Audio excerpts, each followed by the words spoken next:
You are who you've been looking for. So stop looking for more unless you're looking in a mirror, because it's about time for you to see clearly that you are who you've been looking for. And that empty feeling you got, that hole in your chest, you only got that feeling because you think you're not blessed with everything you need. You see, we live in a consumerist society, which means they need you to buy stuff. And the easiest way to sell it is to tell you you're not enough. Buy this car, you'll get girls. Buy this bra, you'll get guys. And we're seeing it so much that we start believing these lies, but the truth is, the makeup they're selling to make you feel prettier is the same makeup you buy to stop feeling shittier about this lie they keep telling you that you are not enough.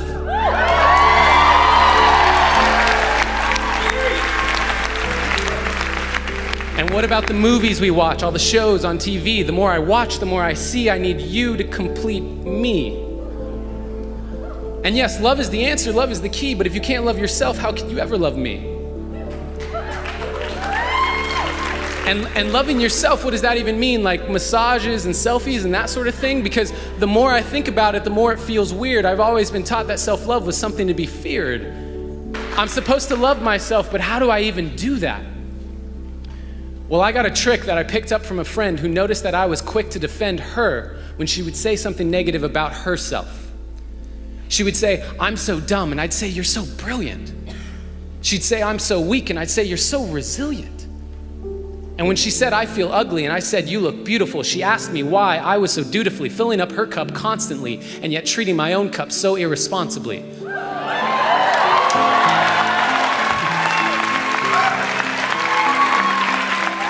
Because when I looked in the mirror, my voice was quite clear. You're ugly, you're too thin, your hairline's receding, you got a pimple on your chin. And that was when she gave me a piece of advice that changed my life. She gave me a hug and she said, "Treat yourself like someone you loved. Treat yourself like someone you loved." Now, I had been standing, but I needed to be sitting because I couldn't believe that I had been letting myself keep forgetting that I was who I'd been looking for. And deep in my core, I knew it was time to stop looking for more until I could look through all my fear and look into a mirror and see clearly that the man looking back at me was the only one who can make me happy, and I am already enough.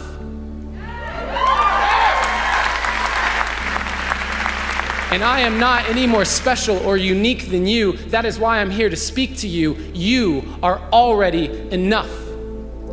And when you start to see that, you will start to be that. Your world will get brighter, your load will get lighter, and you can see that with life, you can be a lover, not a fighter. And that life, you deserve it. Because you are worth it. And there is no point in letting yourself keep forgetting, because no matter what you say or do, you are perfect. And so today, I hope I leave you with a direction correction away from the flaws you see in your reflection. They aren't flaws to me, they are simply protection against all the doubts you have of your perfection.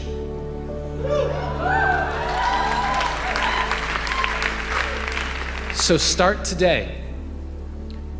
Take a good, long look in the mirror and say, "I am who I've been looking for."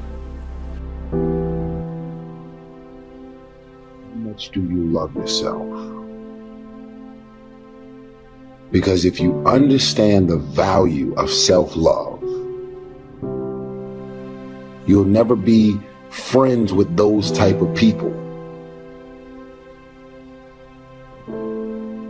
Most of the people out here are running around empty. They have no sense of self. No sense of self-love. When I say self-love, it has nothing to do with celebrity, money, materialistic things, and all of the things that your negative mind could probably go to. It has nothing to do with self-love. It has nothing to do with looks. Nothing to do with cars and any of the superficial things that one would assume that could make you love yourself even more. It's a matter of knowing your value. It's a matter of you saying, I don't have to be around these people in these type of environments and situations in order for me to finally see the value in myself. I love me independent of you loving me. I believe in me. I know my self-worth. I am here and I have a purpose. There is no value in having wisdom, knowledge, insight, spirituality, love. Every day, I am a work in progress.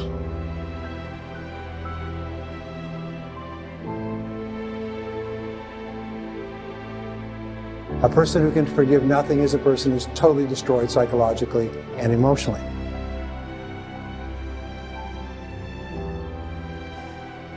Forgive your parents. Forgive any relationship that you ever had that didn't work out. Forgive everyone else in your life that has ever hurt you in any way. Forgive yourself.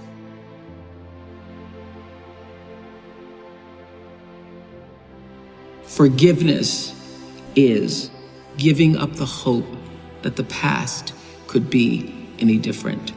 I think for myself, and I know many of you, you think forgiving means accepting what has happened to you. Well, it is accepting that it has happened to you. Not accepting that it was okay for it to happen. It is accepting that it has happened, and now what do I do about it? Forgiving is giving up the hope, not holding on, hoping, wishing that it could have been any other way than it actually was. Giving up the hope that the past could be any different. And when I got that, I think it took me to the next level of being a better person, because I don't hold grudges for anything or any situation, and neither should you. It's letting go so that the past does not hold you prisoner, does not hold you hostage.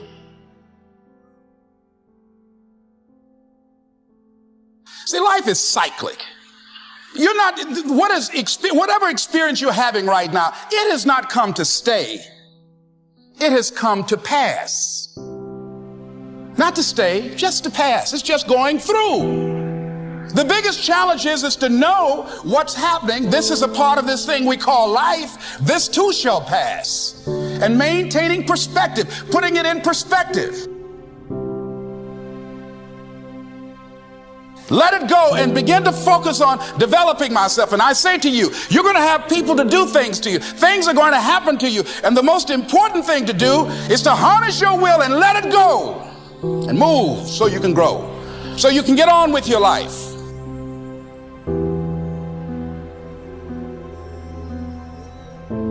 It doesn't matter about what happens to you. What matters is, what are you going to do about it?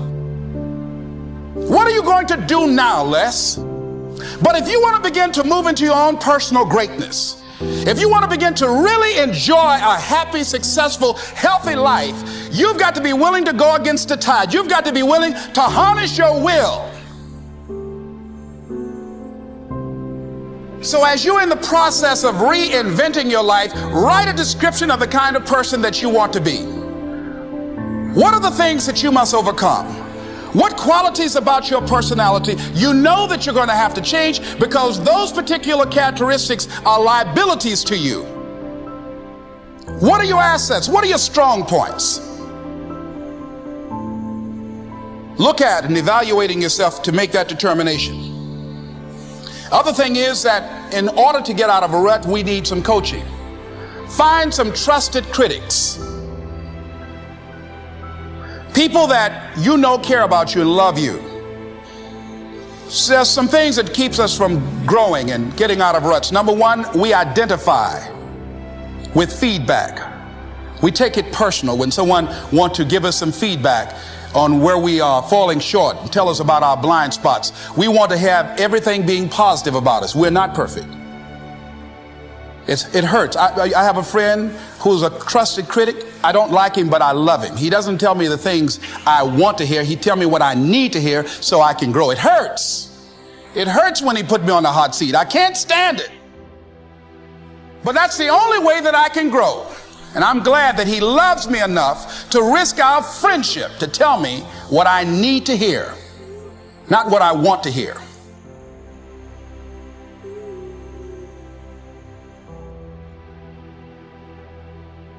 Stop scaring yourself.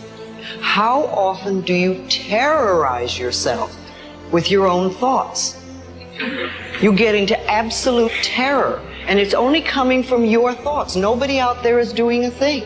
Sometimes it's an old family pattern, sometimes we get new things. I would like people, when you have time, to make a list of your fears. Make a list of your fears. And then give yourself the opportunity to turn each fear into a positive affirmation. Turn each one into something positive. And remember, always you are in charge. You are always in charge. See, one idle thought doesn't make a whole lot of difference. Thoughts are like drops of water. You drop a drop of water and it doesn't mean much. But if you keep dropping and keep dropping, you get a puddle on the floor, and then you can get a little pond and a lake, and finally you can create an ocean. And with our own thoughts, we can drown in a sea of negativity, or we can float on the ocean of life. And it's up to us. The thoughts we think accumulate. And what sort of puddles are you standing in?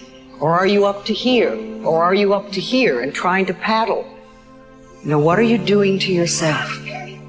When we're willing to change our thinking, we can change our experiences. And it doesn't matter if you've got a big puddle of negative thoughts. You know, you can move over here and create a puddle of mindfulness, positive thoughts. You can make changes, always.